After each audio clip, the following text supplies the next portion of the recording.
This week's Here to Help video focuses on road safety barrier systems. The use of barriers on work sites has increased significantly in recent years, beyond just major projects and into shorter duration works and into urban areas. It's critical that the design and deployment of road safety barriers, especially in temporary environments, is deliberate and detailed, with a focus on doing so safely so they add value, not detract it. Often barriers are used on work sites and workers aren't familiar with how they work or how to work safely on sites with barriers present. So this Here to Help has two parts. This video, which gives you some general information on barrier systems, and separately, we're providing a standalone induction video for anyone to use with staff to assist with safe working around barrier systems. This separate barrier induction video is free to use if you have barrier systems on site and need important safe working instructions, or simply as an educational video for staff at any level on the subject. Firstly, let me talk through some key background information on road safety barriers.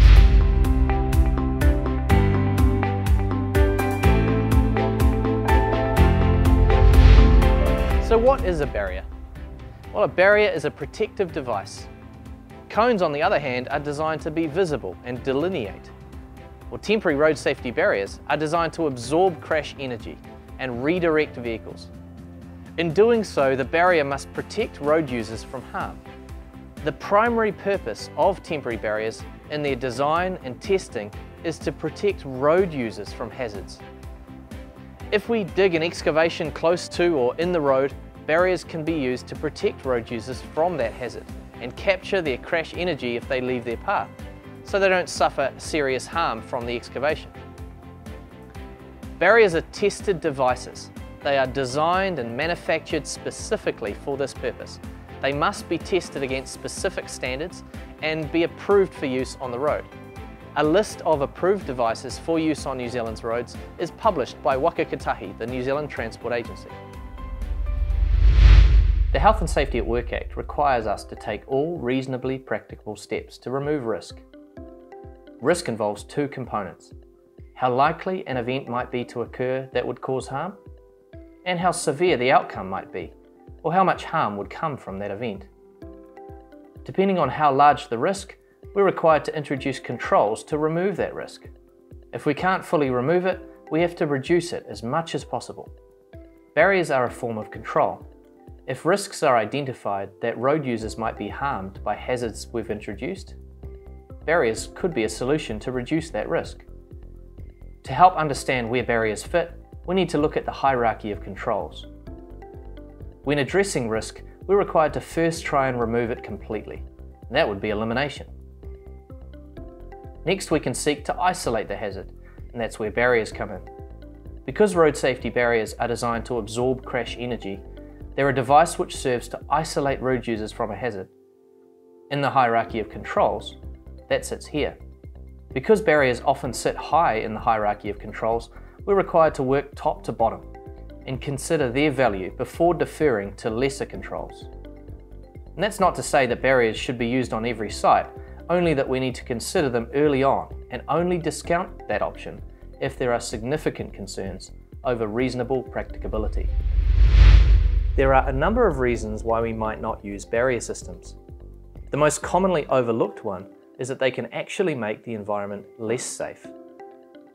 Barriers themselves are a hazard, and when using them, we're placing a pretty rigid device in close proximity to road users. If they aren't installed correctly, or they aren't suited to the environment, we can create a situation where they don't protect road users from the hazard, and they make it worse.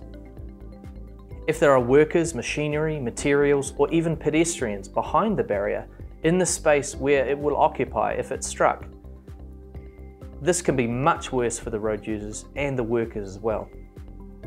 If barriers can't be installed with enough length or enough space around them, they will increase the risk and may end up making the situation worse. If you're considering using a barrier system, you need to engage a qualified temporary barrier designer.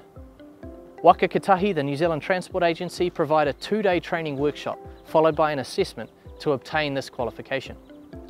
A qualified designer will gather all the information required about the site and the work and provide advice on appropriate barrier systems and whether they might be appropriate in your specific situation. It's important to trigger this design and consultation process before you look to procure a barrier type.